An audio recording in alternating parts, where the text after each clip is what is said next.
खुलुमबाय लोगोफोर, नोंथांमोनखौ बड' एसएम आपडेटनि गोनांथार रादाबाव बरायबाय।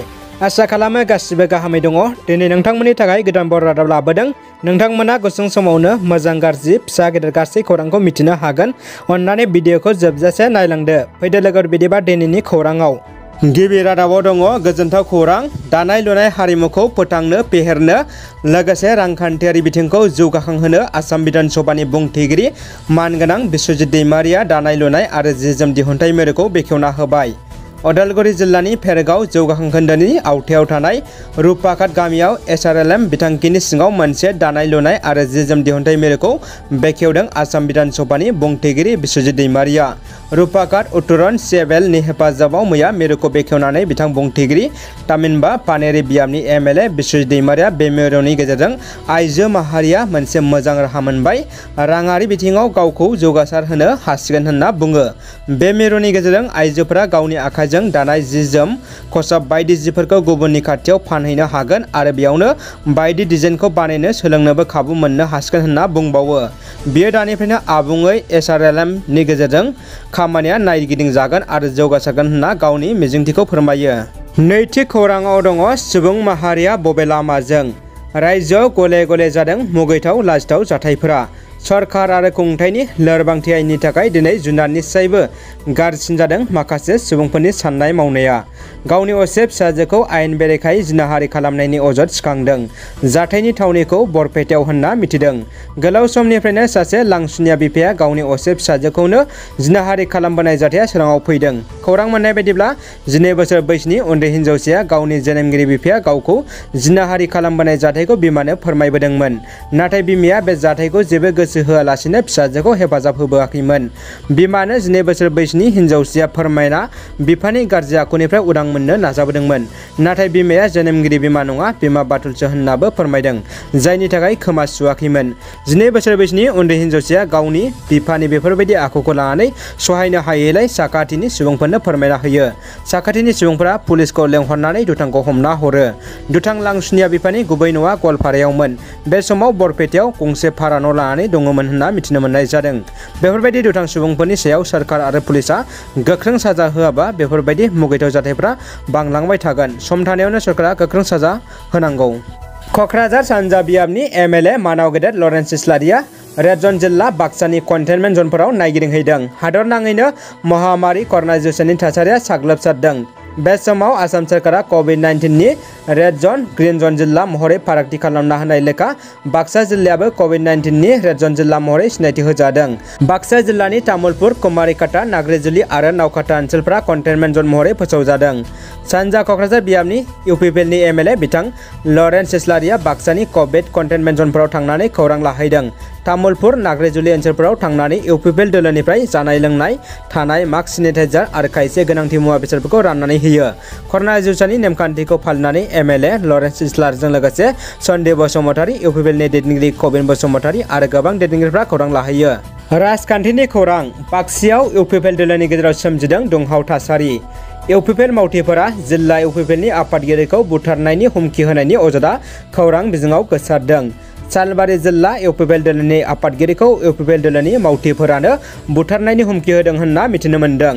सालबारि ब्लकनि लाइमोन इउपिपिएलनि आफादगिरि अखन दैमारि आरो सालबारि पेरेन्टबडी ब्लकनि आफादगिरि चक्रधर बसुमतारीमोना सालबारि जिल्ला इउपिपिएल दोलोनि आफादगिरि जगेश्वर बसुमतारीखौ न'आव थांनानै बुथारनायनि हुमखि होदों।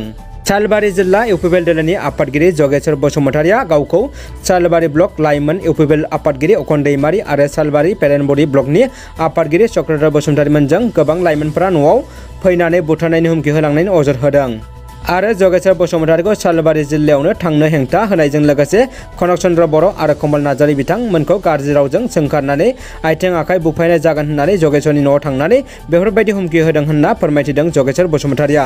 मख'थावनादि जगेश्वर बसुमतारीया गावखौ बुथारनो हुमखि होफैनाय इउपिपिएल दोलोनिनो मावथि अखन दैमारि, चक्रधर बसुमतारी, अथुल बसुमतारी आरो बिष्टि बसुमतारीमोनजों लोगोसे सानैसो मावथि सोद्रोमाफोरनि सायाव लाबदांगुरि आउटपस्टआव गसर होनायबो जाबाय होनना मिथिनो मोननाय जादों।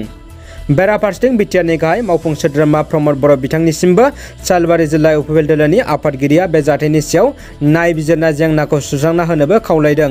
दा बिनि सायाव इउपिपिएल दोलोनि गाहाय आरो बिटिआरनि सीएम प्रमद बर'आ मा राहा लायो उन समावसो मिथिहोसिगोन। हादोरारि खौरां जम्मु एयारबेसआव 5 मिनिटाव खेबनै ड्रोन एटाक खालामनाय खौरां मोन्दों। जम्मुआव थानाय भारतीय वायु सेनानि स्टेशनाव रबिबारनि बेरेफुंजानो मोननै ड्रोन एटाकआ जानानै थांदों। खेबनै ड्रोन एटाकआव भारतीय वायु सेनानि 2 जवाना जोखोम जायो। सुलुङाव मिथिनो मोननाय बायदिब्ला बे जाथाया थांनाय हर गेजेरनि 1.32 रिंगा आरो 1.43 रिंगायाव जानानै थांदों।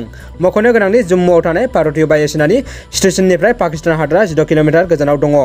बेराफारसेथिं मिरु रैखाथि बिफाननि मन्थ्रि राजनाथ सिंह बिथाङा वायु सेनानि चिफ मार्शल बिक्रम सिंह बिथांजों बे जाथायनि सायाव सावरायहरदों। बिथांनि बायदिब्ला मार्शल बिथाङा बे जाथायखौ नायबिजिरनो थाखाय जम्मुआवनो थागोन। बम रैखा खालामग्रा मोनसे टीम आरो एनआईएनि टीमा जम्मुनि जाथाय जानाय जायगायाव सौहैनानै नायबिजिरनाय हाबाफारिया सोलिगासिनो होननाबो मिथिनो मोननाय जादों।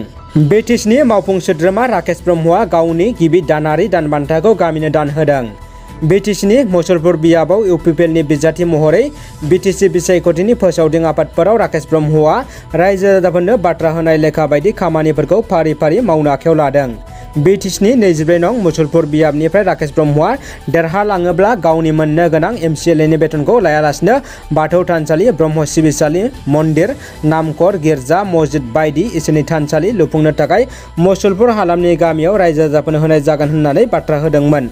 बाथ्रा होनाय बायदिनो बिटिसिनि ना फिसिनाय आरो जिब जुनार अनसाय बिफाननि मावफुं सोद्रोमा इएम राकेश ब्रह्मआ दिनै गावनि गिबि बेथनखौ काटनिपारा आरो सिमलिगुरि गामियाव थानसालि लुफुंनो थाखाय 50,000 रांखौ रायजो राजाफोरनो गथायनानै होयो। बेजों लोगोसेनो फैबाय थानाय समाव गावनि बेथनखौ लायालासे थानसालि लुफुंनो थाखाय फारि फारियै होलांबाय थागोन होननानैबो बुङो। बिनि अनगायैबो बाक्सा जिल्लानि बिटिसिनि मुसलपुर बियाबनि सिङाव थानाय बरमानि बिखायाव बड'फा उपेन्द्र ब्रह्मनि मिरु मुलुगसोलोंसालिखौ गायसननो दिल्लीसिम डिपिआर हरखाबाय होननानैबो रोखा बुंनायजों लोगोसे फुकुवा फोथारावनो साइखौ लुफुंनाय जागोन होननानैबो फोरमायथियो। दानिया फैदो गुबुन मोनसे खौराङाव सावथुन मुलुगनि फावखुंग्रिफोरजों लोगोसे सा 22 ड्राग्स सोबग्राफ्रा पुलिसनि आवथायाव दङ।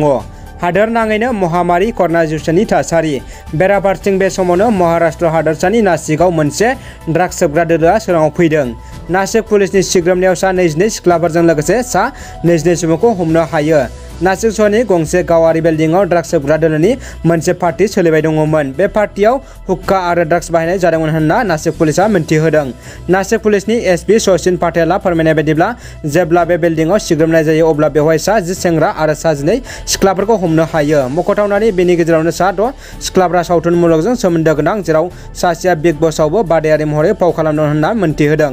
बे समाव सेंग्रा सिख्लाफोरखौ मेडिकेल खालामनाय जादों। बिनि उनावनो गुबै जाथायनि सायाव नायबिजिरनाय जागोन होनना फोरमायो। केराला रायजोनि 27 बोसोर बैसोनि पुलिस इन्सपेक्टर बिथां साजन प्रकाशआ टकिअ अलिम्पिकआव देरहासार जानो हादों। गेलेगिरि बिथां साजन प्रकाशआ खौरांगिरिफोरनि गेजेराव फोरमायो दि बिथाङा गावनि सायाव गोख्रों फोथायनाय दंमोन होनना। बिब्दि फोथायनायानो बिथांखौ देरहासार जानायाव मदद खालामदों होनना खौरांगिरिफोरनो फोरमायो। दानिया फैदो जोबथा खौराङाव बिपिएफ दोलोआ महाजोटजों थाफायोब्ला बिपिएफ दोलोखौ नागारगोननि हुमखि होदों बारग' आसामनि मन्थ्रि रेहन दैमारिया। महाजोटआव बिपिएफ थायोब्ला दोलो नागारनायनि गोख्रों थांखि फोरमायदों बारग' मन्थ्रि रेहन दैमारिया। गोनांथि जायोब्ला उदां बिजाथि महरै बिसायख'थि गेलेगोन होननानैबो हुमखि होयो। महाजोटआव थानायनि थाखायनो आं जेननांगौ जायो मानोना महाजोटआव थाफानानै माखासे पदआ गावस्राजोब्बाय होननानैबो फोरमायो बिथाङा। लोगोसे बिथां रेहन दैमारिया बुंबावोदि बिपिएफआ सोरखारखौसो मदद होनांगौ। बिटिसि सोरखारखौ मदद होब्लासो बिटिसि ओनसोलाव जौगानाय फैगोन होननानैबो रोखा फोरमायो। बिथां बारग' मन्थ्रिया बुंबावनाय बायदिब्ला बिथाङा बिसायख'थिनि सिगांनो कंग्रेस महाजोटजों बिपिएफ लोगो जानायखौ हेंथा होदोंमोन। रादाबा एसेनोसै लोगोफोर। भिडिअखौ अननानै लाइक, कमेन्ट आरो शेयार खालाम। लोगोसे नोंथाङा चेनेलाव गोदानब्ला साबस्क्राइब खालामना बेल बुथुमाव थुना अलाव होनानै ला जाहाथे उननि समाव आं गोदान बर' रादाब लाबोयोब्ला नोंथांमोना जों नायनो हानाय बायदि। गोजोन्थों।